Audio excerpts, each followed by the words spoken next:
hashtag IBCWC 2025 para que podamos ver y compartir sus publicaciones. Pasamos ahora al quinto bloque temático, políticas y gobernanza del carbono azul. Ninguna solución climática puede durar sin instituciones. 5 temas centrales dan forma a las sesiones técnicas de este encuentro, cada uno reflejando una prioridad urgente en la estrategia climática de nuestra región: ecología, innovación, comunidad, financiamiento y gobernanza. Este quinto bloque cuenta cómo las estructuras políticas e institucionales integran el carbono azul en estrategias climáticas nacionales y marcos de largo plazo. Nuestros ponentes son María Cecilia Pertús, líder de políticas de Fair Carbon; Chantal Clark Samuels, directora ejecutiva de la Autoridad e Instituto de Manejo de Zonas Costeras de Belice; y Jerome Fitzgerald, quien es asesor principal en políticas de la Oficina del Primer Ministro de la Mancomunidad de las Bahamas. Después de estas presentaciones individuales tendremos un panel de discusión moderado por Adriana Matamorros, oficial regional del Fondo Planeta Azul para América Latina y el Caribe en la Embajada Británica en Quito, Ecuador. María Cecilia, quien es nuestra próxima ponente, es experta en política ambiental y líder de políticas en Fair Carbon, donde trabaja en la intersección entre la ciencia, la política y desarrollo comunitario para promover mercados de carbono azul de alta integridad. Con formación en gestión ambiental costera por la Universidad de Duque, ha trabajado en WWF, la Universidad de Duque y el Departamento Nacional de Planeación de Colombia. Su experiencia incluye áreas protegidas, soluciones basadas en naturaleza y adaptación climática con equidad, así como mentorías a jóvenes profesionales y voluntariado en restauración de arrecifes. Su presentación se titula Condiciones habilitantes para el carbono azul, una hoja de ruta de preparación para América Latina y el Caribe. Vamos a darle la bienvenida con un aplauso, por favor.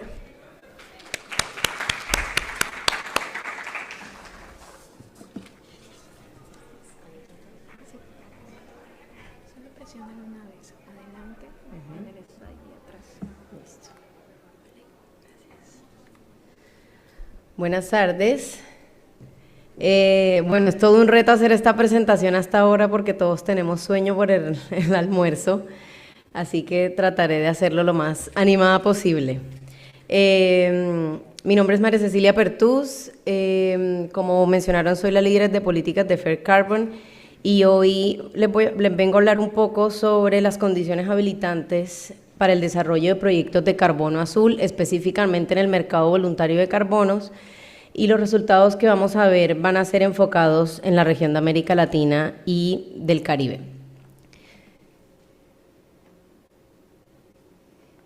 Bueno, antes de empezar, les quiero contar rápidamente qué hacemos en Fair Carbon. Básicamente o principalmente, el objetivo principal es liberar el potencial de los ecosistemas costeros para poder impulsar la acción climática, los beneficios de biodiversidad y todos los beneficios también de resiliencia en las comunidades mediante la expansión de estos mercados de carbono. Y esto lo hacemos liberando el potencial de los ecosistemas a través de 3 aspectos. Una es la parte técnica, catalizar los fondos, lo cual Diana nos habló en la sesión de la mañana, y tener todo un entendimiento de las condiciones de las políticas y las condiciones habilitantes para el desarrollo de los proyectos de carbono azul que sean de una manera o que se creen con condiciones justas, creíbles y sostenibles en el tiempo. Voy a ir muy rápidamente en las 3 barreras que nosotros en Fair Carbon tratamos de acabar. Una es la parte técnica, también Diana lo mencionó al principio, y es que hay altos problemas de entender todo el lenguaje técnico. La información está fragmentada, hay pocos expertos en carbono azul y los pocos que existen tienen las agendas saturadas y eso obviamente afecta el desarrollo de los proyectos. Para solucionar esto en Fair Carbon desarrollamos algo que llamamos The Blue Carbon Academy, que es básicamente una academia sobre carbono azul que es una herramienta gratis, es una plataforma que cualquier persona puede entrar para buscar democratizar el acceso a la información en relación al desarrollo de proyectos de carbono azul. Esta plataforma es una herramienta práctica donde hemos tratado de que sea libre de mucha jerga técnica y que lleva a las personas, a los desarrolladores, a los hacedores de política, inversores y demás, que ingresan a que a través de 5 módulos puedan entender paso a paso cómo desarrollar este tipo de proyectos. Y también tenemos unos paquetes o servicios que complementan la academia, y es que ofrecemos también la oportunidad de tener expertos que acompañen el proceso. La segunda barrera está relacionada con toda la parte financiera. Diana se enfocó en eso, entonces voy a obviar la explicación detallada, pero básicamente lo que queremos solucionar acá es disminuir la falta de acceso de financiación en los estados iniciales de los proyectos, y para eso lanzamos el Fondo Catalizador. Y la tercera barrera, que es la que nos vamos a enfocar en esta sesión, está relacionada con toda la complejidad regulatoria que existe para desarrollar proyectos de carbono azul. Todos los frameworks, como toda la parte regulatoria de los países, va evolucionando muy rápidamente y va cambiando mucho por regiones. Incluso a veces cuando son países no centrales, sino que son federados, cambia dentro de las mismas, del mismo país. Y como han mencionado varios de los panelistas, hay poca claridad a veces sobre la tenencia de tierras en este tipo de ecosistemas y también en los derechos de los carbonos. Entonces, entender y tener el entendimiento de cómo son todas estas condiciones en los países no es tan fácil. Y para eso desarrollamos algo que nosotros llamamos los Enabling Conditions Country Profile, que son básicamente reportes por países donde analizamos todas estas condiciones habilitantes. Y también desarrollamos un dashboard que lo llamamos el Blue Carbon Policy Dashboard, donde se encuentran diferentes mapas para brindar información gratuita y accesible para los hacedores de política principalmente. También desarrollamos una serie de webinars donde tratamos de enfrentar temas o misconceptions, como lo llamamos en los webinars, y es básicamente desmitificar cosas que no son ciertas o no tan ciertas alrededor de temas de carbono azul. Entonces, ya para entrar un poco más en el detalle, este contexto ustedes ya lo saben, los ecosistemas costeros son campeones, como lo llamamos nosotros, del clima, de la naturaleza y de las personas. Tienen mayores capacidades de secuestro de carbono por hectárea en comparación a los bosques terrestres. Los ahorros anuales en la reducción de daños ante eventos extremos de la naturaleza son alrededor de 65 billones de dólares, y el 75% de especies pesqueras dependen de los ecosistemas, como lo mostró Steve en esa imagen de los peces que crecen en wetlands y los peces que no, tiene un alto impacto en esto, y pues son spots de biodiversidad. 25 países en el mundo concentran más del 90% de los manglares que tienen potencial de restauración, y hay 4 países que tienen la mayor capacidad o potencial de secuestro de carbono en los manglares. 2 de esos países están en nuestra región, son México y Brasil. Y si nosotros estamos en un escenario hipotético donde el retorno esperado de los créditos de carbono son de alrededor de $60 por tonelada, México, por ejemplo, tendría un retorno esperado de $1.191 millones y Brasil de 623. Sin embargo, uno de los principales obstáculos para acceder a estos beneficios o para desbloquear todo este potencial son las condiciones habilitantes relacionadas a la política y a la parte regulatoria. Y debido a eso, nosotros desarrollamos un índice que llamamos el Blue Carbon Enabling Conditions Index, que ayuda a navegar todo este sistema complejo de política.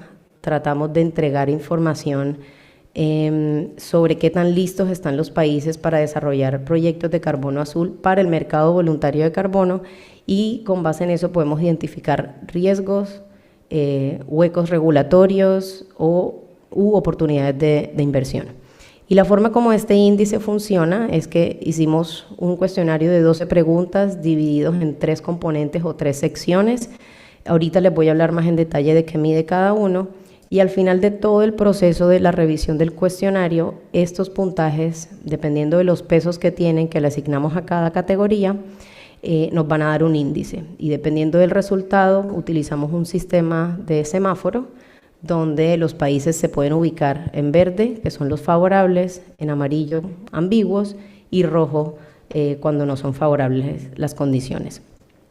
La primera sección de los Enabling Conditions es identificar qué experiencia tiene el país en desarrollar proyectos de carbono basado en naturaleza, tanto específicamente de manglares como de otro tipo de iniciativas basadas en la naturaleza que están registradas exclusivamente en el mercado voluntario de carbono. ¿Por qué es importante medir esto? Porque si bien un país, por ejemplo, no tiene experiencia en desarrollo de proyectos de carbono azul, pero sí, por ejemplo, en bosques terrestres, esa experiencia ayuda un poco a navegar cuáles son las políticas y las condiciones que se deben enfrentar los desarrolladores. La segunda sección son todos los requisitos nacionales que existan en el país. Esto está muy relacionado con generar créditos de alta calidad. Entonces identificamos procesos estandarizados de autorización, de si por ejemplo los proyectos tienen que estar en el registro nacional del país u otro, si exigen, además de lo que piden los estándares, mecanismos de distribución equitativa de beneficios, si exigen procesos de consentimiento libre, previo e informado, o FPIC, como me voy a referir más adelante, u otros procesos de participación, y si también el país exige procesos de monitoreo, reporte y verificación. El tercer componente es todo lo que tiene que ver con tenencia de tierras y derechos de carbono. Básicamente evaluamos cuáles son las diferentes legislaciones y regulaciones relacionadas con tenencia de tierras y si existen cosas específicas sobre los derechos de los carbonos. ¿Y por qué esto es importante? Porque si un proyecto no asegura los derechos de carbono, luego no pueden ser vendidos. Pero ya luego vamos a hablar más en detalle de lo que encontramos. Ya entremos a la carne, the juicy stuff. Entonces, lo que encontramos, en este momento hemos analizado 19 países alrededor del mundo.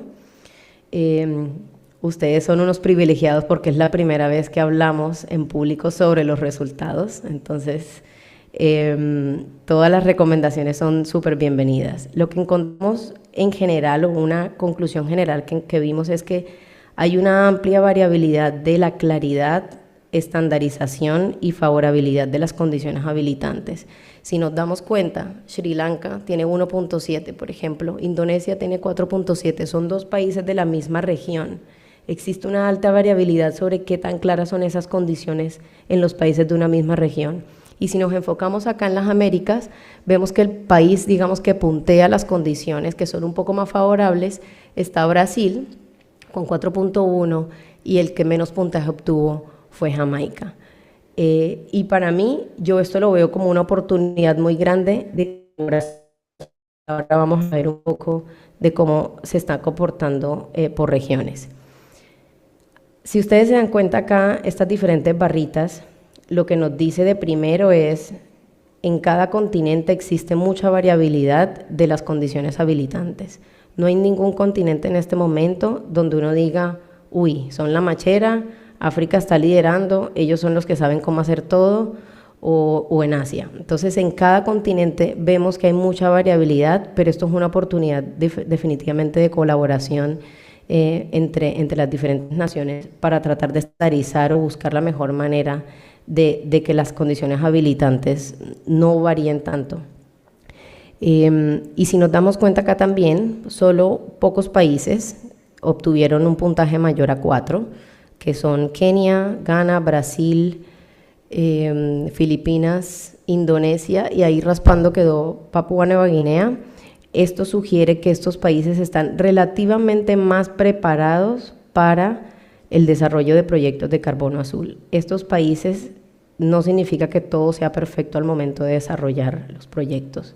¿Por qué? Porque nosotros al momento de elaborar el índice lo que vemos es en el papel cómo son las condiciones que ellos le dicen a una persona que quiere, a un proyecto que quiere participar, cuáles son los requisitos, qué tan claro es todo.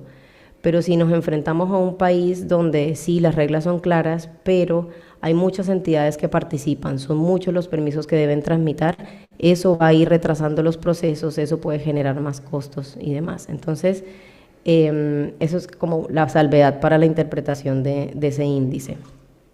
Ya en términos de resultados más concretos en la región, en este momento hemos analizado 5 países de América Latina y del Caribe: Jamaica, República Dominicana, Colombia, Brasil y México. Y lo que encontramos es que los países en general tienen más experiencia en el desarrollo de proyectos en general basados en la naturaleza de ecosistemas que no son de carbono azul. Solo los 2 países en donde ustedes ven una olita, que son Colombia y México, tienen experiencia directa con el desarrollo de proyectos de carbono azul. Nosotros en febrero de este año hicimos un análisis o armamos una base de datos identificando todos los proyectos que se encuentran en el mercado voluntario de carbono azul, y encontramos 75 proyectos que están en Verra y Plan Vivo, esa salvedad, no están todos los registros. Y de esos 75 proyectos, 13 de esos proyectos están en América Latina y el Caribe. 9 están en México y 4 están en Colombia. Uno de ellos es Vida Manglar, que ya está en el proceso de generar créditos, los otros están desarrollándose apenas. Otra de lo que encontramos en la segunda sección, que es todo lo relacionado con los requerimientos nacionales, es que muy pocos países tienen reglas específicas establecidas para los proyectos que van a participar en el mercado voluntario de carbono. Y ese país es Brasil. Ellos hace poco, en diciembre del año pasado, aprobaron una legislación donde intentan hacer una sinergia o una armonía entre todos los requisitos que tienen para su mercado nacional, para el artículo 6 y para el mercado voluntario de carbono, para tratar de crear un sistema un poco más claro y estandarizado. Pero ¿qué sucede cuando los países no están teniendo como esa claridad en cuáles son los requerimientos? Eso genera incertidumbre regulatoria, eso puede afectar cronogramas, costos y causar retrasos, porque de repente un nuevo permiso se tenía que tramitar y no se tenía establecido antes. Afecta obviamente a los inversores, empiezan a dudar en financiar proyectos en lugares con mucha incertidumbre regulatoria, y los gobiernos, por ejemplo, luego pueden empezar a imponer impuestos que no existían antes y los proyectos se llevan esa sorpresa, y eso significa aumento de costos, retrasos o afectar los flujos de ingresos de los proyectos. Solo para ir muy rápidamente en algunos detalles, Colombia y México son países que en la región están en este momento tratando de desarrollar legislación, entonces hay regulaciones en borrador. Colombia, por ejemplo, ya que estamos en Colombia, hay una parte con esa resolución que el Ministerio de Ambiente está tramitando, y es que no hay mucha claridad específica sobre cuáles son los requerimientos y los procesos que se deben asumir. La indicación general es que va a estar un proceso, pero no hay un detalle, por ejemplo, de qué va a suceder y cómo va a impactar a los proyectos que están en este momento. Y otra parte importante que nosotros medimos acá en los requerimientos son las condiciones que deben cumplir los proyectos para todos los mecanismos de distribución equitativa de beneficios y FPIC, o la participación de las comunidades de manera libre, previa e informada. Brasil, nuevamente, con la nueva legislación que sacó, ellos están incluyendo cláusulas específicas donde exigen este tipo de compensaciones y participaciones de proceso, e incluyeron que se debe crear un fondo para que todos los beneficios de proyectos que se desarrollan en áreas tradicionalmente ocupadas por comunidades indígenas o tradicionales tienen que ir al menos el 50% de estos beneficios a estas comunidades. Pero, sin embargo, Colombia, por ejemplo, solamente exige en general que se deben cumplir con exigencias, digamos, de distribución equitativa de beneficios, pero no incluye porcentajes. Y esto es algo que no solamente ocurre aquí en la región, en África también ocurre, en Asia también ocurre, obviamente hay diferentes formas como los países legislan y exigen todas estas condiciones.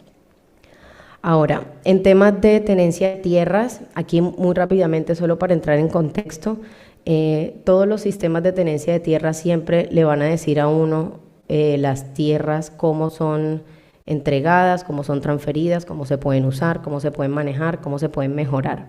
Y estas condiciones pueden estar ya sea formalmente escritas en leyes o reglamentos, pero también se pueden establecer de forma informal a través de sistemas consuetudinarios, que son básicamente las formas tradicionales que tienen las comunidades de manejar el acceso y el uso y la tenencia de la tierra. Entender estos sistemas son muy importantes porque van a afectar la forma como los proyectos deben asegurar permisos o quienes deben consultar, etcétera. Y lo que encontramos en la región es que obviamente la tenencia de tierra o las reglas de tenencia de tierra varían enormemente dentro de los países que analizamos. Si se dan cuenta, solo Colombia y República Dominicana son bien común los manglares, lo que significa que el Estado es el dueño, digamos, de esas tierras, pero aquí en Colombia muchas comunidades afrocolombianas y principalmente afrocolombianas han tenido un uso ancestral de estos ecosistemas, lo cual obviamente impacta en el proceso de negociación, de creación de los proyectos y distribución de beneficios. Todos los países que analizamos tienen algún tipo de procesos de concesión o licitación de zonas de manglar. En algunos, por ejemplo, como Jamaica, México y Brasil, tienen unas formas específicas para que las comunidades accedan a las tierras, a desarrollar este tipo de proyectos a través de acuerdos conjuntos con el gobierno, en México a través de ejidos y en Brasil a través de asociaciones locales específicamente que deben cumplir un proceso de creación. Los temas de derechos de carbono, como Amy en la ponencia anterior habló, son muy importantes y la implicación es que no se sabe bien quiénes tienen los beneficios, los derechos de carbono. En algunos países es claro, en Brasil nuevamente está explícitamente establecido en la legislación qué son los derechos de carbono y quiénes son los dueños de carbono y cómo se pueden transferir. En Colombia está en desarrollo, pero no hay suficiente claridad, y Jamaica, México y República Dominicana hay ambigüedad, hay cosas implícitas que se pueden asumir, pero no hay algo muy claro. Esto lo que hace, esa falta de claridad impacta que se impacta el desarrollo, qué tan rápido puede ir un proyecto, porque tienes que entender muy bien entonces cuáles son los procesos, con quienes tengo que hablar, qué instituciones van a participar, lo cual crea retos legales, aumenta los costos de transacción y genera una dificultad en la financiamiento. ¿Qué podemos hacer para mejorar estas condiciones habilitantes? El primer llamado que nosotros hacemos es intentar armonizar y fortalecer estas condiciones habilitantes. Se puede hacer cooperación regional, podemos aprender entre nosotros mismos, entre los diferentes países, para poner armónicamente las políticas, pero también abordar las brechas regulatorias locales. Hay que entender cada país cómo funciona para ver cómo se puede solucionar en temas de regulación y de políticas. Y ya para cerrar, nosotros en Fair Carbon vamos a seguir haciendo análisis de países. En este momento está Bahamas en proceso, pero se vienen otros más. Si quieren consultar los country profiles, pueden escanear el código de la izquierda. Todos los recursos que nosotros tenemos son de libre acceso, entonces pueden siempre acceder a ellos. Y durante el segundo semestre de este año vamos a estar lanzando 2 policy brief y al final de año un análisis global de todo lo que hemos encontrado. Y también pueden entrar al Blue Carbon Policy Dashboard, donde van a encontrar diferentes mapas interactivos para la consulta de la información. Y pues si quieren saber más sobre el resto de cosas que hacemos financieras y de la parte técnica, acá también pueden escanear estos códigos QR, y si tienen alguna pregunta, no duden en contactarme. Gracias.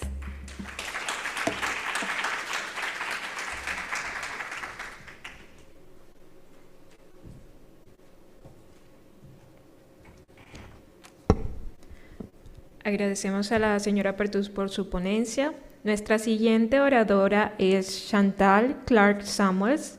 La señora Samuels es directora ejecutiva de la Autoridad e Instituto de Manejo de Zonas Costeras de Belice y cuenta con más de 15 años de experiencia en gestión costera y marina.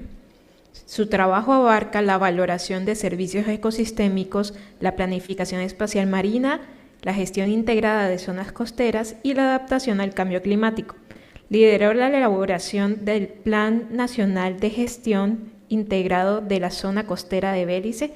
Este es su primer plan en el país.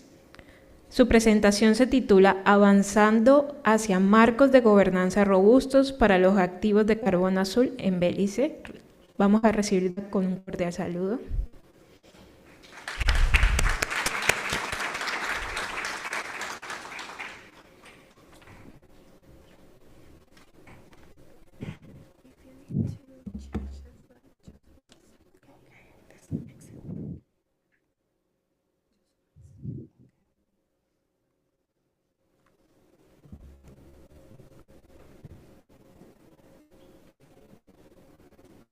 Pleasant good afternoon Buenas to everyone. tardes a todos los acá presentes en la sala y a aquellos que se conectan por internet. Es un placer estar acá con ustedes y antes de iniciar quiero aprovechar la oportunidad para agradecerle a los organizadores por invitarnos a esta conferencia tan oportuna, de la cual he estado aprendiendo mucho desde el primer día en que llegué. La presentación que voy a hacer con ustedes se va a enfocar en una perspectiva nacional sobre el carbono azul y lo que esto significa para un país,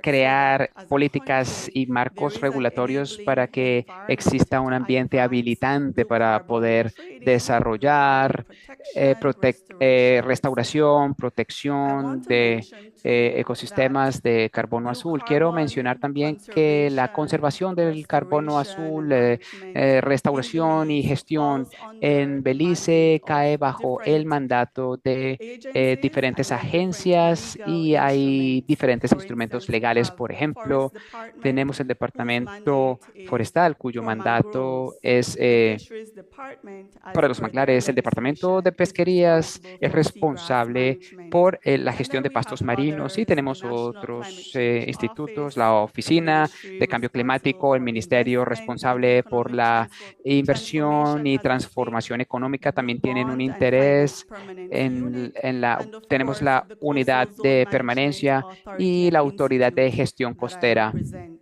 que represento. Estrictamente hablando, desde una perspectiva ecológica para nosotros en Belice, el carbono azul se refiere a esos compuestos de carbono que son capturados por los ecosistemas costeros y marinos, de los que hemos estado escuchando desde ayer, manglares, las merismas y los pastos marinos.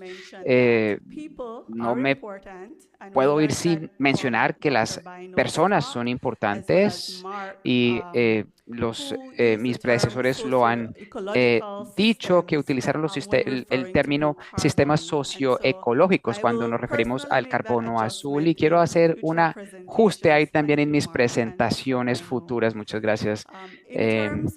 Ahora, en términos de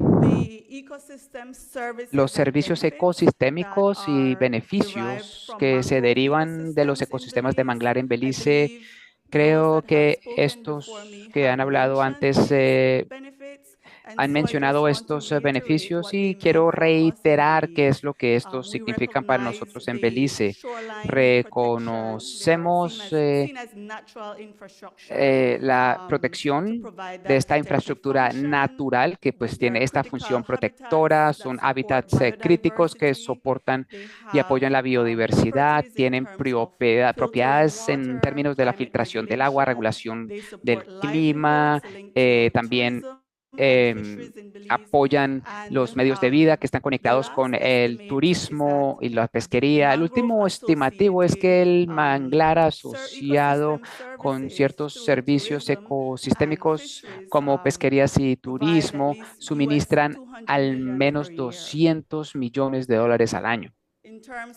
En términos del pasto marino y las praderas, hay también algunos beneficios que ustedes todos pueden reconocer y apreciar, de los que nosotros nos beneficiamos en Belice para mejorar la calidad del agua y la protección costera y la regulación climática también.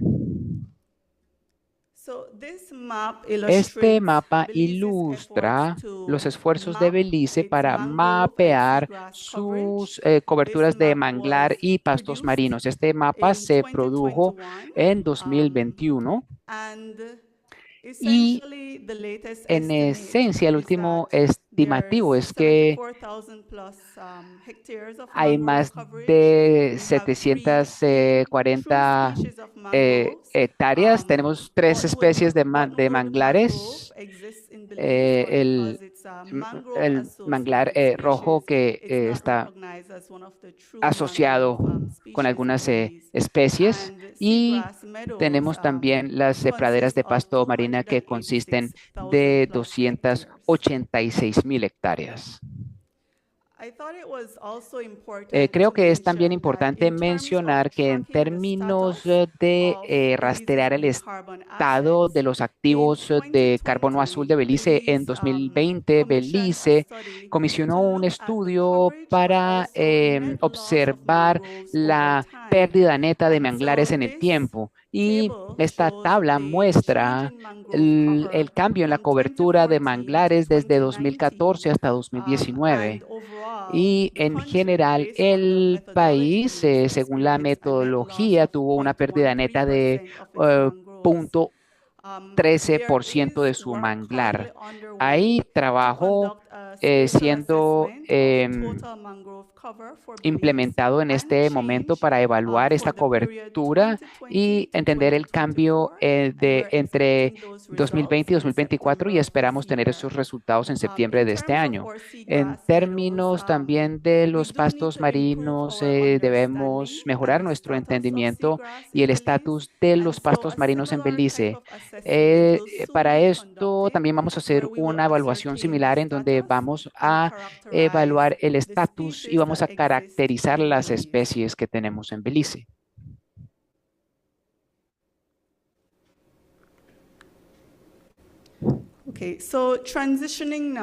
Ahora, pasando a los marcos legales para la protección del carbono azul en Belice. En 2018, las regulaciones de protección forestal se actualizaron y hubo algunos aspectos claves en estas regulaciones actualizadas, específicamente para prohibir la alteración de los manglares sin un permiso y establecer un proceso para la solicitud de permisos y las condiciones para emitir los permisos para alteración de manglar. Estas regulaciones incluyen algunas penalidades por el no cumplimiento y finalmente estas regulaciones también incluyen una revisión para toma de decisiones en relación con estas aplicaciones. Quería compartir con ustedes este tablero que se presentó después de que se pasaron estas regulaciones. Esto hace dos cosas. Le permite al gobierno de Belice demostrar su transparencia sobre la aprobación y emisión de licencias para manglares. Bueno, no espero que lean esto, pero es para saber qué es la licencia que incluye el área en donde está el manglar, para la alteración del manglar y la fecha de expiración de ese permiso. También le permite a los miembros de la comunidad participar en el monitoreo. Dentro de mi comunidad yo veo que hay manglares que están siendo alterados. Si esto es así, puedo ir al website y revisar el área en donde se lleva a cabo la alteración y si hay una licencia aprobada o algún permiso para esa actividad. Y si no es así, entonces me permite a mí como miembro de la comunidad llamar al departamento forestal y pedir que vengan y se encarguen del problema. En noviembre del 2021, Belice firmó un acuerdo, el Blue Bond. Hay algunas condiciones en este acuerdo que apoya la designación de tierras públicas dentro del sistema de la barrera de arrecifes como reservas de manglar. Y en consecuencia, en 2022 hubo dos áreas de reservas que se declararon tierras se declararon reservas de manglar. Estas son el Saltwater Key, uno que queda en el norte y el otro queda en el sur, el Bacalar Chico. También quiero mencionar que en 2023 hubo una iniciativa de cambio climático que ha pasado por consulta que está siendo revisada. Sin embargo, hay tres objetivos en este proyecto. Uno es aumentar la resiliencia del cambio climático y el desarrollo de bajas emisiones. Segundo, permitirnos como país cumplir con los compromisos globales según el UNFCCC y el Acuerdo de París. Y finalmente, para que Belice establezca un mercado para transar con los créditos de carbono. También quiero aprovechar la oportunidad para mencionar que finalmente el gobierno de Belice a través del Ministerio de Economía Azul y anunciaron la aprobación y lanzamiento del el primer proyecto piloto de carbono azul. El objetivo es desarrollar los primeros créditos de carbono de Belice. El piloto va a estar en la reserva marina que sirve como sitio de demostración y este proyecto se va a hacer con Bright Water Climate.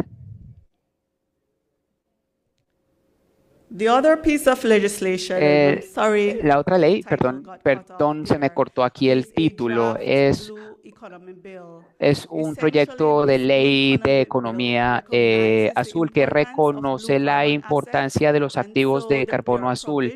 Y hay cláusulas en este proyecto que apoyan y protegen estos ecosistemas porque se reconoce que tienen un impacto en los medios de vida y reconoce los beneficios también de los servicios que prestan. Como se mencionó ayer también, Belice ha completado su tercera ronda de contribuciones nacionales. Tiene objetivos para el área terrestre, pero para hoy, específicamente quiero hablar del carbono azul. Tiene objetivos como restaurar 2.500 hectáreas de manglar en áreas públicas y conservar y proteger 8.000 hectáreas de manglar.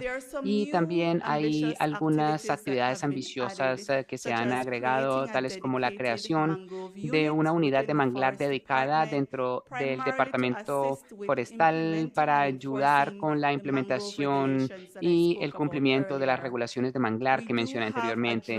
Tenemos un borrador del plan de acción acción de restauración de manglar nacional y este ha sido una de las actividades que se van a adoptar e implementar.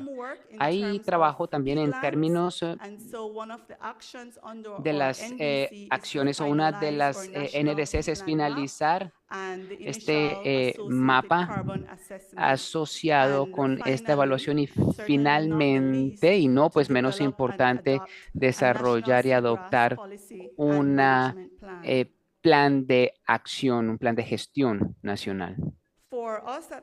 Para nosotros, en la Autoridad de Áreas Costeras, somos responsables por tomar un abordaje integral para el manejo y la gestión de estos recursos en el espacio costero.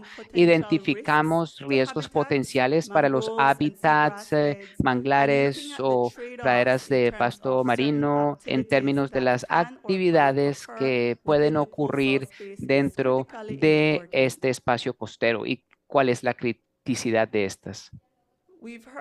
Hemos escuchado mucho ayer en relación y también esta mañana en relación con la importancia de conectar la ciencia y la investigación a las políticas. En el caso de los NDCs en Belice, pudimos conectar la ciencia. ¿Cómo se comunicó en este artículo para informar estos objetivos ambiciosos que se han establecido en nuestros NDCs? Ahora, cambiando de tema un poco, quiero aprovechar la oportunidad para resaltar que en Belice la protección, conservación y restauración del carbono azul y su gestión no se conecta solamente con el trabajo del gobierno. Tenemos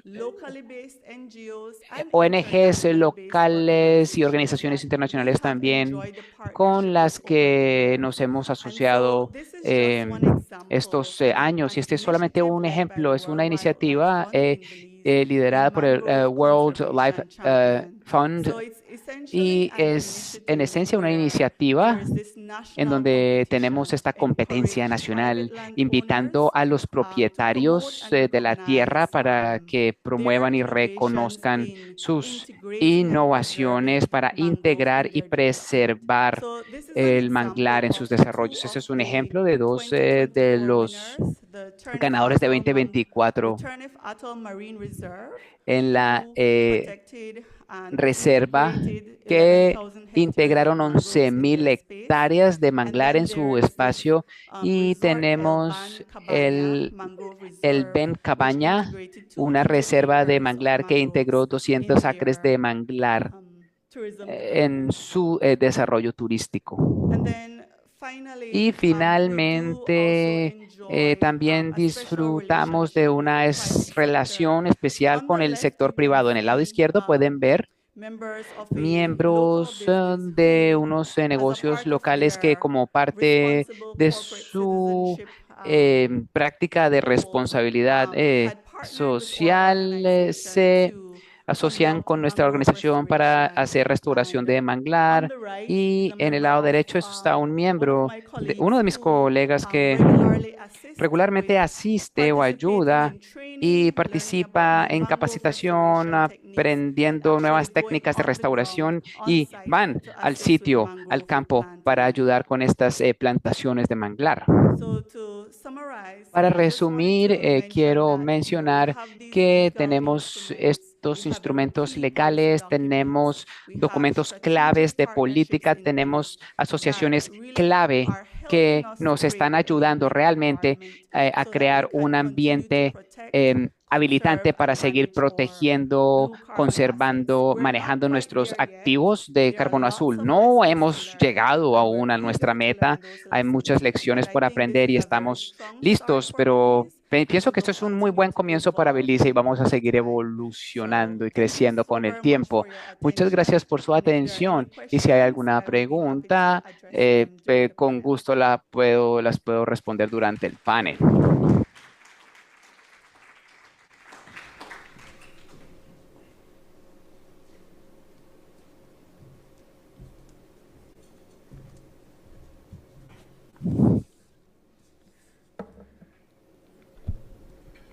Agradecemos a la señora Clark Summers. Y pasaremos ahora con una presentación pregrabada del señor Jerome Fitzgerald, quien es abogado admitido a las barras de Inglaterra y las Bahamas desde 1991. Posee una maestría en Derecho por el King's College de la Universidad de Londres y una maestría en Comercio, Transporte y Finanzas por la City University Business School, también en Londres. Actualmente es asesor principal de políticas del primer ministro de las Bahamas. Fue ministro de Educación, Ciencia y Tecnología entre 2012 y 2017 y ha ocupado varios cargos públicos de liderazgo, incluyendo senador y presidente del Consejo de la Universidad de las Bahamas. Su presentación se titula Iniciativa de Carbono Azul de las Bahamas. Entonces les pido que por favor presten atención a la pantalla. Ahora vamos a reproducir la presentación.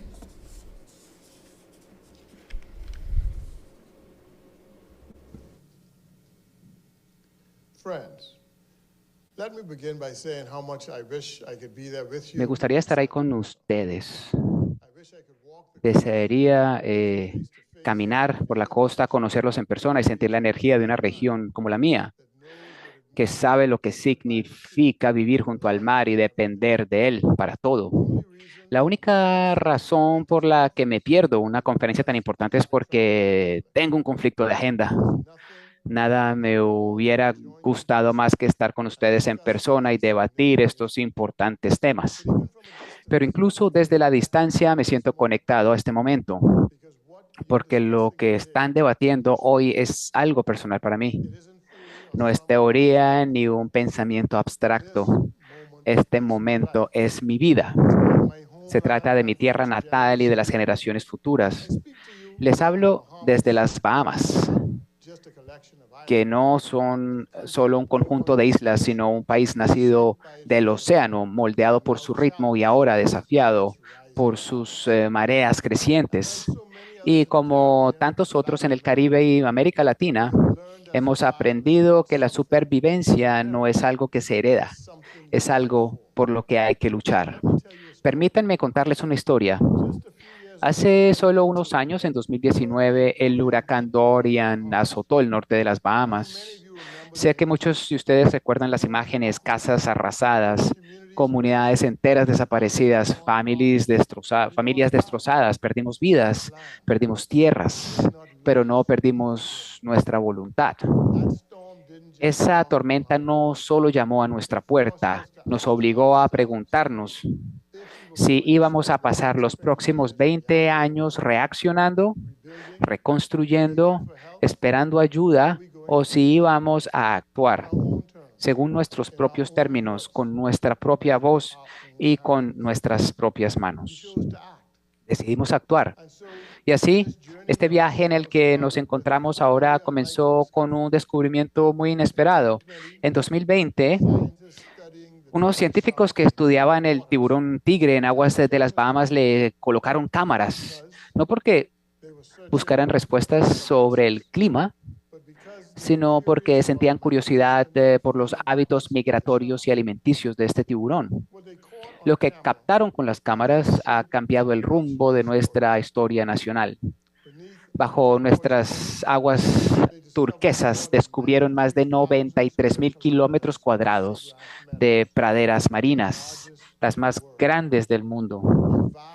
Un vasto bosque submarino que almacena silenciosamente más de 1.000 millones de toneladas de dióxido de carbono. Ese fue nuestro punto de inflexión. Siempre habíamos visto el mar como parte de nuestra identidad, pero por primera vez lo vimos como nuestro escudo, nuestro activo, nuestro camino a seguir. Pero hasta ahora era invisible. No se contabilizaba ni se incluía en nuestros inventarios nacionales. No podíamos aprovecharlo en el sistema financiero mundial para el clima ni en los mercados de carbono. En 2022, nuestro Parlamento aprobó la Ley de Iniciativa sobre el Cambio Climático y los Mercados de Carbono, una ley que reconoció el carbono como un activo nacional. Creó un marco legal para el comercio de créditos de carbono, alineó nuestro sistema con el artículo 6 del Acuerdo de París. Esta ley le dijo a los bahameños y al mundo que las praderas marinas que absorben carbono azul nos pertenecen y que los gestionaremos de forma responsable y transparente y las monetizaremos para proteger nuestro medio ambiente. La ley también otorgó al gobierno la facultad de nombrar una empresa de gestión de proyectos y nombramos a Carbon Management Limited. Esta empresa recopila los datos científicos, verifica los datos, estructura los créditos y los asegura con Lloyd's of London y se asegura de que los ingresos se destinen a los lugares que más lo necesitan. Permítanme explicarles cómo funciona esto. Cada 1.000 toneladas de carbono de las praderas marinas se empaquetan en lo que llamamos un derecho de ambición mejorada. Cada uno es trazable, está asegurado y se transfiere a un vehículo de propósito especial totalmente protegido y aislado. A partir de ahí, emitimos títulos soberanos de carbono azul que se ofrecen a inversores institucionales con cada dólar vinculado a una mitigación verificada en el futuro. Y cuando se confirma esa mitigación, los fondos se destinan a nuestro Fondo Nacional de Desarrollo, nuestro equivalente a un fondo soberano. Un fondo cuyo mandato está vinculado a los esfuerzos de mitigación y al fortalecimiento de la resiliencia. Eso significa redes solares, restauración de coral, educación, formación profesional y turismo. Así es como convertimos el carbono en aulas, las algas marinas o pastos marinos en puestos de trabajo y el capital natural en riqueza nacional. Para que quede claro, esto no es ninguna obra de caridad, esto no es una ayuda, es el derecho a contabilizar lo que protegemos, el derecho a comercializar lo que almacenamos, el derecho a construir un futuro sobre la base de la riqueza que se encuentra bajo nuestras aguas. En demasiadas ocasiones nuestros países han sido tratados como daños colaterales, lugares que sufren las consecuencias de decisiones tomadas en otros lugares. Puede que tengamos nuestros retos, pero también somos ejemplos de lo que es posible.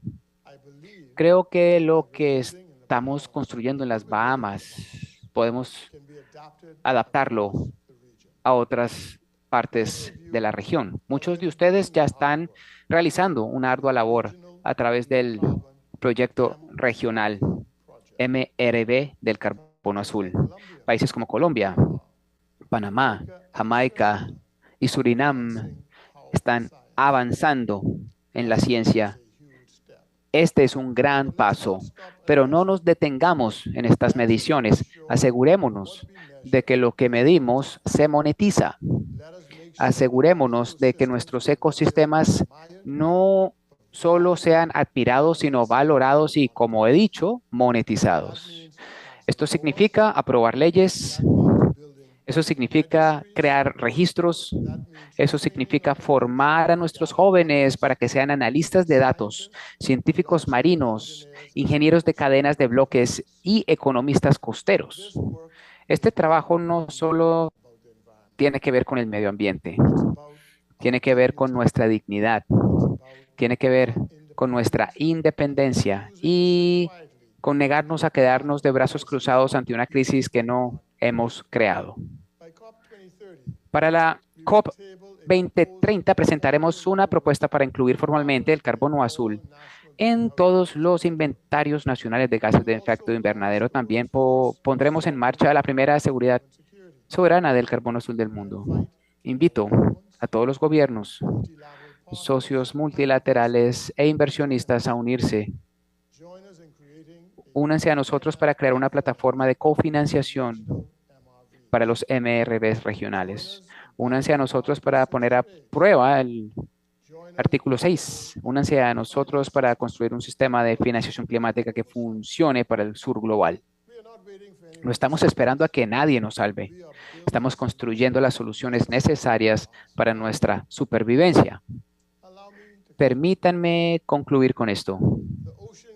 El océano nos da más que belleza, nos da protección, nos da alimento y nos da poder si decidimos reconocerlo. Las praderas marinas bajo nuestras aguas son más que una pradera, son un mapa, un mapa hacia un futuro diferente, un futuro en el que se respeta y se tiene en cuenta la naturaleza, en el que naciones como la nuestra son arquitectas, no meros espectadores. Avancemos juntos. Gracias.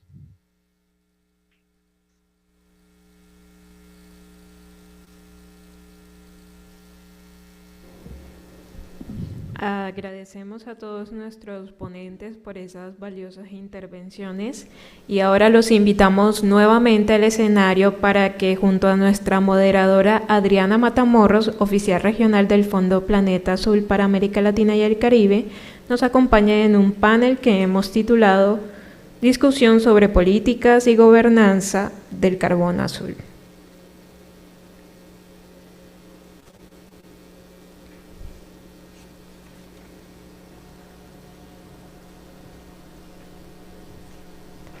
Este también va a ser un espacio para preguntas, entonces si alguno tiene alguna duda, va a ser el momento en el que de pronto puedan levantar la mano e interactuar con los ponentes.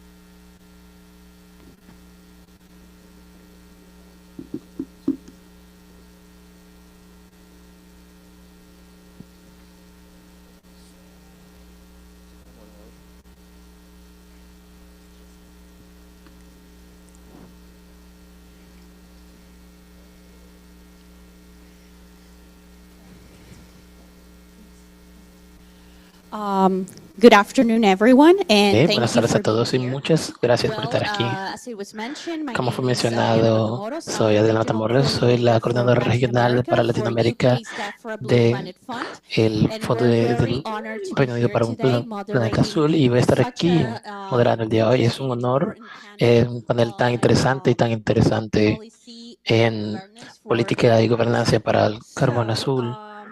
before we move Y forward, antes de que I would like continuemos, to me extend my special gustaría thanks to our darle mis moderators agradecimientos today honestos for a such nuestros insightful oradores del día de contributions. hoy por sus contribuciones I'm tan sure I'm not the importantes. only Creo one que no soy la única that persona thinks que that piensa these que perspectives that have en been presented estas today perspectivas que han sido have presentadas el día de enriched our hoy han understanding enriquecido nuestro entendimiento and set y, the stage for y han truly meaningful discussions. So colocado a now, nuestro pensamiento without estas further discusiones tan ado, significativas. Y I would like to antes de continuar, briefly me gustaría rápidamente pass on to pasarle el micrófono some of the panel al, questions. bueno, empezar con I algunas de las would like preguntas to del start panel. Me with gustaría you, Maria empezar Cecilia, if contigo, that's okay. María Cecilia, si eso está bien.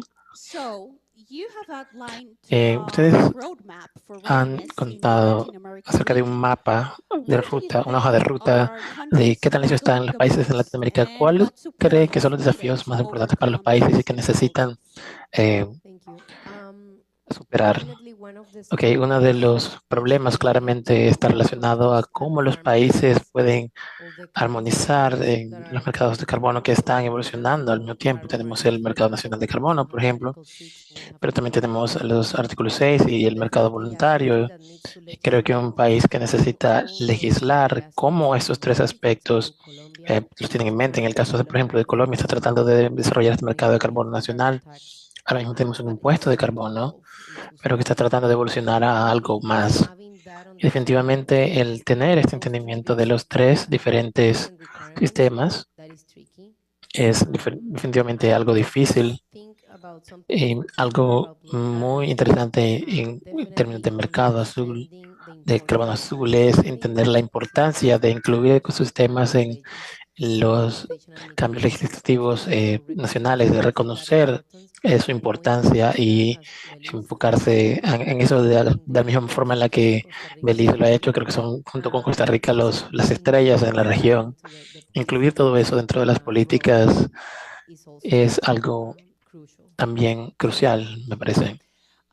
Muchas And gracias. for you, Chantel Y para ti, Samuels, Chontel Samos, as Como lo mencionó María Cecilia, Belice ha sido un líder en esta política marina costera.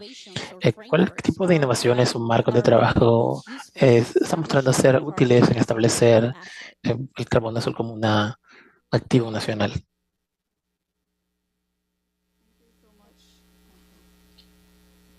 Yes. Ok, sí, este sí funciona. Ok, muchas gracias por la pregunta. Creo que como lo mencionamos, reconocemos que es importante tener el ambiente que permite esto para poder entender el carbono azul, para poder proteger de mejor manera y poder restaurar también, pero también involucrarnos con iniciativas, eh, por ejemplo, la venta, el cambio de créditos de carbono es definitivamente una curva de aprendizaje significativa y creo que ya estamos llegando a este plató. Creo, como lo mencioné, la legislación fue introducida en 2023 y hemos tenido actores que han dado su retroalimentación y nos mencionan que quizás necesita algún poco de trabajo. Hay algunos problemas en términos de cómo se mercadea, de las propuestas y la propuesta de establecer un sistema nacional de MRV. Y creo que es críticamente importante tener este marco legal robusto y como lo mencioné, se mencionó ayer y hoy en la mañana, existe la necesidad de superar esta brecha de conocimiento nuevamente porque hay poca experticia que está disponible a nivel global en términos de carbono azul y entender el carbono azul y también traducir estos lenguajes tan técnicos a, a los políticos y a la gente que practica esto. Tenemos que romper esa barrera también. Muchas gracias. Y también me gustaría preguntar un par de preguntas más antes de que vayamos con la audiencia. María Cecilia, ¿cómo pueden los países que no tienen un sistema robusto de MRV pueden empezar a prepararse para el acceso a los mercados de carbono al mismo tiempo que se aseguran de que exista integridad ambiental y transparencia? Y eso es una muy buena pregunta y tengo que decir que los MRV es simplemente uno de los aspectos para poder generar esos créditos de carbono de alta integridad. Es definitivamente importante. Algunos países han empezado a legislar el requerir estos procesos, pero también empieza desde el comienzo, empieza desde cómo el gobierno está involucrado en proveer todas las autorizaciones para los proyectos en los diferentes mercados de carbono. Los países requieren tener una cantidad de control de los créditos de carbono que van a estar siendo generados para Artículo 6, que ahora mismo tiene un montón de impulso, pero también los créditos que están siendo generados a través del mercado de carbono voluntario.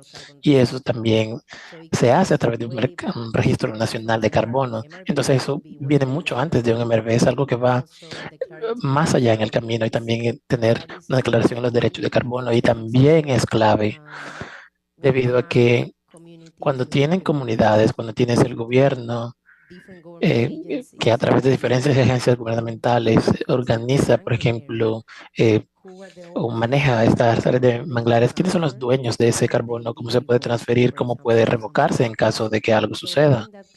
Entonces, al tener esa claridad, por ejemplo, acerca de los derechos del carbono, creo que en el momento es algo mucho más importante que tratar de tener esa claridad porque hay metodologías y tecnologías de MRV, el sector privado está haciendo cosas maravillosas en lo que y las ONGs también en proveer la tecnología que es necesaria para los MRV, pero los aspectos regulatorios que vienen de antes en estos procesos también son muy importantes y relevantes. Sí, claramente.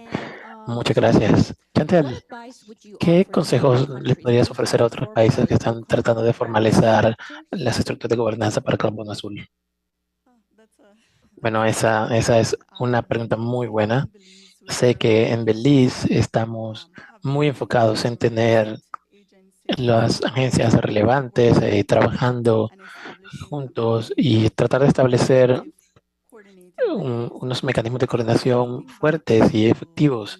Y creo que fue en 2019 cuando Belice estableció un grupo de trabajo para carbono azul y en ese momento era algo informal y luego se convirtió en una entidad formal, pero tener este grupo de actores relevantes dentro del mismo espacio era crítico para poder avanzar el trabajo en este escenario del carbono azul. También el hecho de trabajar a través de socios estratégicos que tienen quizás más conocimiento acerca de carbono azul, creo que es algo que yo le aconsejaría que los países hicieran. Es importante también tener políticas basadas en evidencias y también el hecho de tener esos marcos legales en... Thank you.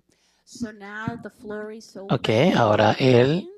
auditorio puede hacer las Anyone preguntas. like to ¿Alguien quisiera raise a preguntar hand? algo? Creo que tenemos una. Yes.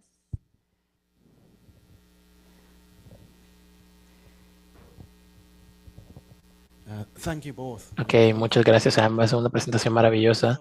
Me gustó mucho lo que mencionaste del dashboard, esa aproximación y una pregunta para ambas. En realidad, dentro de los mercados de carbono, uno de los principios importantes es no dañar los ecosistemas naturales simplemente por el propósito de financiar el carbono. Dentro de las áreas costeras a veces encontramos ecosistemas que se ven estresados, que los manglares no son tan altos, quizás existe este valor ecológico ahí, pero en el caso de Chantel, la pregunta que tendría para ti sería, ¿cuáles serían las oportunidades y desafíos de incluir el conocimiento local para poder entender eh, dónde esta degradación proviene de una causa humana o si es ese ecosistema natural que tiene que ser protegido, incluso cuando los manglares no son tan altos? Y para Chachi, o cuál sería el potencial o no de incluir este tipo de consulta como una medida dentro de ese dashboard. Ok, muchas gracias por esa pregunta y creo que voy a ir yo primera, debido a que aún tengo el micrófono. Hay una oportunidad muy grande en términos de incluir el conocimiento ecológico local, si lo decimos de alguna manera, la manera en la que eh, definimos cómo están estos manglares. También tenemos que interactuar con el ambiente nacional todos los días, incluso es más que tienen la responsabilidad de regular y estar ahí en el campo. Hemos tenido instancias en las que hemos colaborado con pescadores locales o guías y simplemente estoy pensando acerca del conocimiento que han recolectado a lo largo de los años en términos de el estado de ciertas islas de manglares, cómo han evolucionado y cambiado, ya sea la introducción de las actividades de desarrollo o si son relacionados al clima. Eso ha mostrado ser algo útil y creo que moviéndonos hacia el futuro puede también ser útil, especialmente en los contextos de toma de decisiones en que los recursos son ah, limitados. Tenemos esas agencias que tienen estos mandatos y de estar aquí, de monitorear, y creo que tener ese tipo de alianzas con las comunidades locales nos va a dar y va a ser continuar siendo beneficioso. So our index, Ok, el I explained index, lo expliqué las tres secciones o las tres categorías que tenemos dentro de la segunda, que sería el requerimiento del gobierno nacional. Tenemos diferentes preguntas y dos de esas preguntas están relacionadas a lo que tú preguntaste. La primera era si el gobierno tiene un requerimiento específico para beneficios o mecanismos de beneficio. Eso es diferente al estándar, simplemente a la legislación nacional. Ese es un aspecto. Y otro sería evaluar si el país requiere FBIC o otro tipo de proceso participativo. Ahí tenemos que encontramos cosas diferentes. Hay países que requieren los procesos FPIC, que es obviamente diferente de audiencias públicas o consultas públicas. En el caso de Colombia, por ejemplo, tenemos procesos específicos cuando estamos trabajando con comunidades afrocolombianas o comunidades indígenas, pero en el caso de Brasil, por ejemplo, también tienen ciertas cláusulas que tienen que garantizar y requiere que haya una distribución de los beneficios con los diferentes tipos de comunidades, con quilombos, comunidades afro y otras comunidades indígenas y otras comunidades tradicionales. Entonces, dentro de nuestro índice incluimos esto.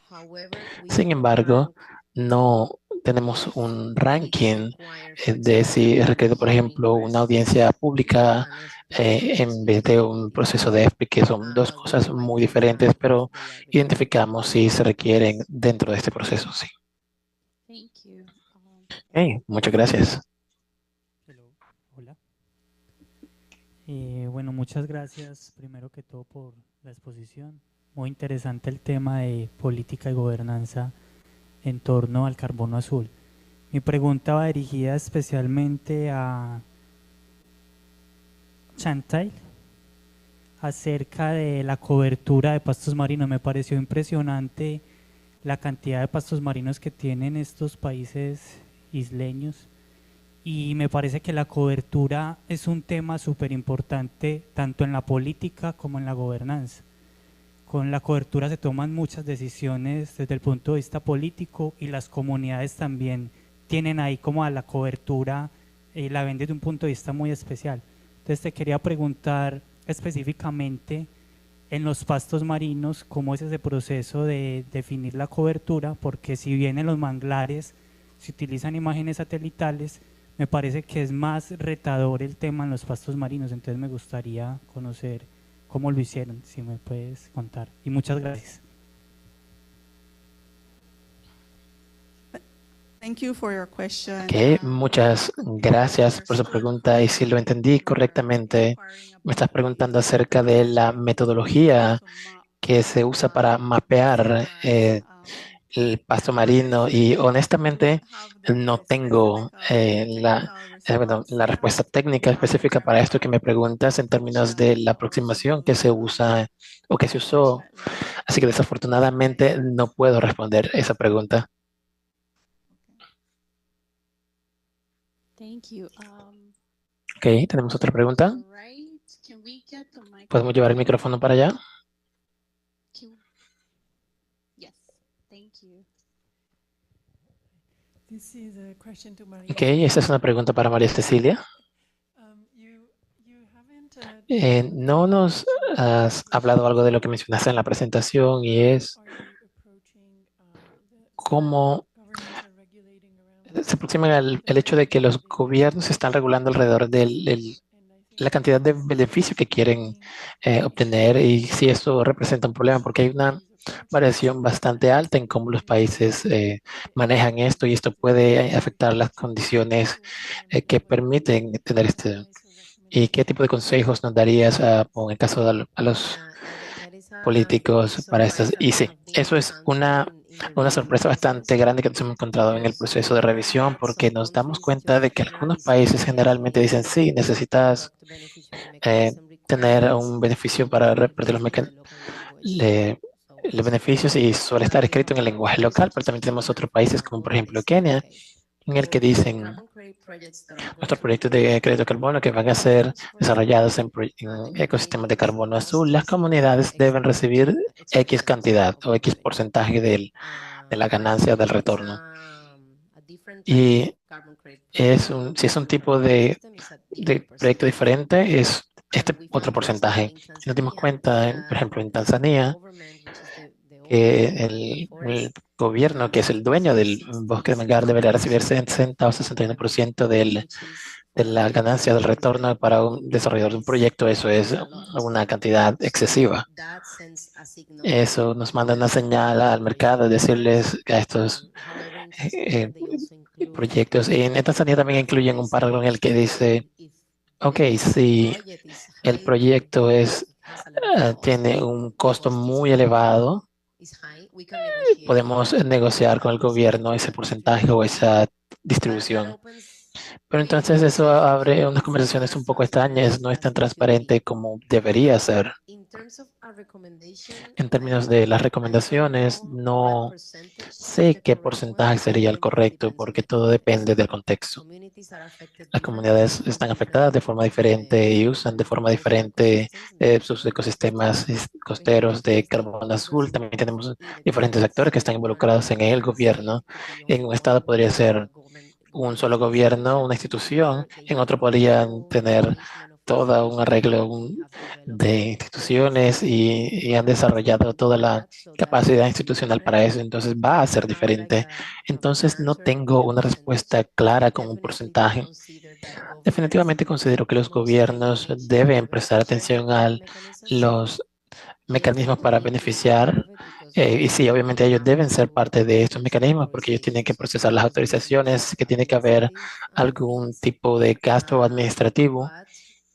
Pero si quieren abrir el país para estos mercados voluntarios de carbono y estos proyectos, no envíen la señal diciendo, ok, vamos a quedarnos con cierta parte del dinero o una buena parte del dinero del proyecto. Ok, muchas gracias.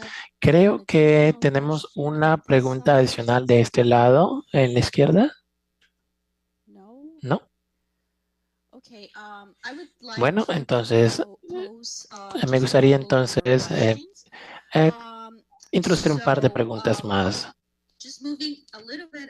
para hablar de algo un poco diferente de lo que hemos estado hablando en este par de días. Mi pregunta está relacionada a las aproximaciones que no son convencionales en estos mercados de carbono. En su opinión, ¿qué oportunidades proveen estas aproximaciones no convencionales en ayudar a Latinoamérica y las comunidades del Caribe para poder manejar de forma sostenible sus ecosistemas de carbono azul? Ok, puedo repetirla si lo desean. ¿Qué oportunidades ofrecen estas aproximaciones externas a estos mercados de carbono para ayudar a Latinoamérica y a las comunidades del Caribe para poder gestionar de forma sostenible sus ecosistemas de carbono azul? Ayana, de hecho, me preguntó esto en el baño hace unos minutos y así que la respuesta es muy fresca, recién salida.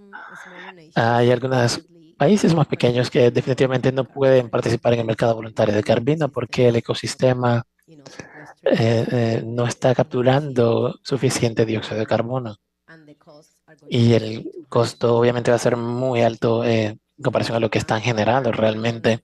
Pero también hay otras aproximaciones diferentes. Diana mencionó la alianza de CI, Red y otras organizaciones que están haciendo y es básicamente entender que esto es como un estilo de economía pequeña. Tenemos que entender lo que ofrecen estos ecosistemas, qué oportunidades de agricultura, en mejora en pesquerías, ecoturismo. En el caso de Micocopamoya, nosotros visitamos que están generando créditos de carbono, pero también desarrollando un proceso de ecoturismo con las mujeres que están liderando esto. Un tipo de caminata o un paseo en bote a través del manglar. Instalaron toda la infraestructura y las personas pueden ir a visitar el proyecto y también están generando un tipo de ganancia a través de esto. Hay diferentes aproximaciones nuevamente. Depende de las comunidades y los países desarrollarles y no todo es acerca de los mercados de carbono porque no es la única fuente de beneficios. También tenemos lo que llaman blue bonds, bonds azules. Adrián mencionó las diferentes opciones y esa sería mi respuesta. Chantal, ¿te gustaría comentar al respecto? Sí, creo que puedo añadir un poco a lo que acabas de mencionar y en el caso de Belice, como lo conté antes, también tenemos un acuerdo con Blue Bond o de bonos azules que nos permite reducir la deuda soberana, pero también asegurar fondos para invertir en actividades de conservación marina que incluyen los activos de carbono azul, pero también nos permite forjar un camino hacia el futuro que es bastante robusto en términos de oportunidades económicas y eso es un ejemplo de una iniciativa que está por fuera del mercado de carbono. Muchas gracias por eso. Y una última pregunta. Ok, ¿cómo podemos asegurarnos que la política de mercado de carbono azul es inclusiva y beneficia a todos los miembros de una sociedad o comunidad? Y creo que voy a hacer eco a algunas de las cosas que se han mencionado anteriormente, y es que tratamos de emplear en Belize, dentro de estos procesos que tienen que ser inclusivos, tienen que ser muy transparentes y tienen que permitir la participación. Y para nosotros, ya sea planificación marítima o gestión de la costa o simplemente los acuerdos de bonos azules, hemos establecido un comités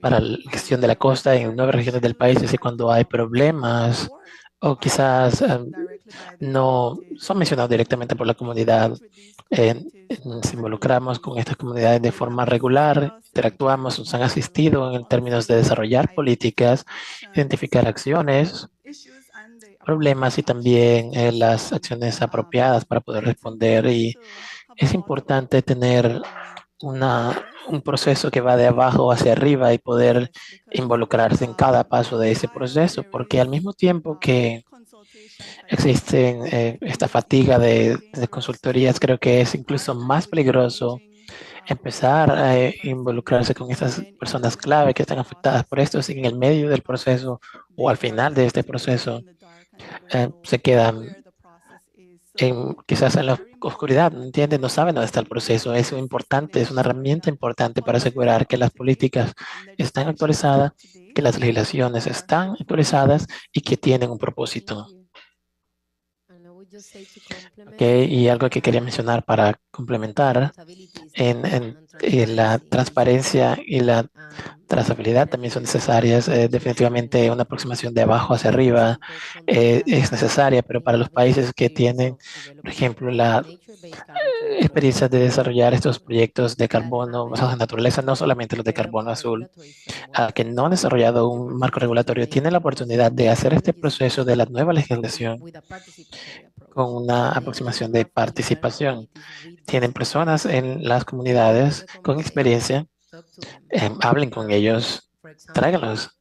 Por ejemplo, Kenia está desarrollando nuevas regulaciones para artículo 6, pero eso está haciendo que las legislaciones sean muy complicadas, por ejemplo, para que las comunidades participen. Y sí, necesitamos todos los procesos y la estandarización, pero también debemos desarrollar un sistema que también sea tan equitativo como que para que todo el mundo pueda participar. Simplemente quería complementar con eso.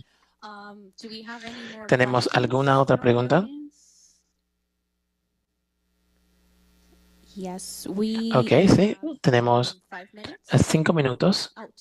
Oh, 2 minutos. Tenemos 2 minutos, así que tenemos tiempo para una última pregunta. Si no hay ninguna... Oh, ¿hay una?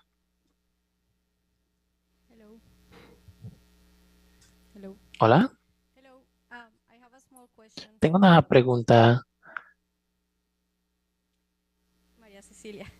para María Cecilia. ¿Sabes cuándo, bueno, cómo está avanzando el proceso regulatorio de Colombia en términos de carbono azul? ¿Qué tal ha sido? ¿Ha sido participativo, así como lo has mencionado? Ok, desde el momento en el que hicimos el perfilamiento para Colombia, nos encontramos de esa regulación que estaba sucediendo, este bosquejo a través de las noticias. No sé cuál es el estatus actual. No quiero ser irresponsable y decir cosas que no son. No sé cuál es el estado actual, pero en el momento en el que lo estábamos haciendo era simplemente un bosquejo que fue publicado en las noticias y esa era toda la información a la que teníamos acceso. Así que no sé si están haciendo algún tipo de consultorías o audiencias públicas. Deberían, y si no lo están haciendo, deberían tratar de hacer que sea más participativo y también tener la perspectiva de diferentes procesos, porque el desarrollar un proyecto para un ecosistema de carbono azul no es lo mismo para un ecosistema terrestre. Así que es eso. Muchas gracias. Ok, muchas gracias a todos por estar aquí presentes y muchas gracias a nuestros panelistas por esta discusión tan enriquecedora. Muchas gracias.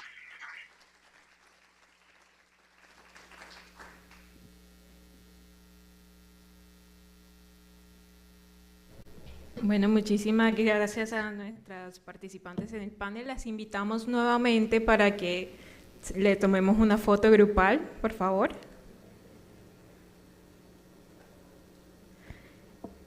Y al resto de los participantes, ahora vamos a tener un momento para el café, solo contamos con 10 minutos para ello, entonces por favor pueden dirigirse a la parte del lobby para disfrutar su café.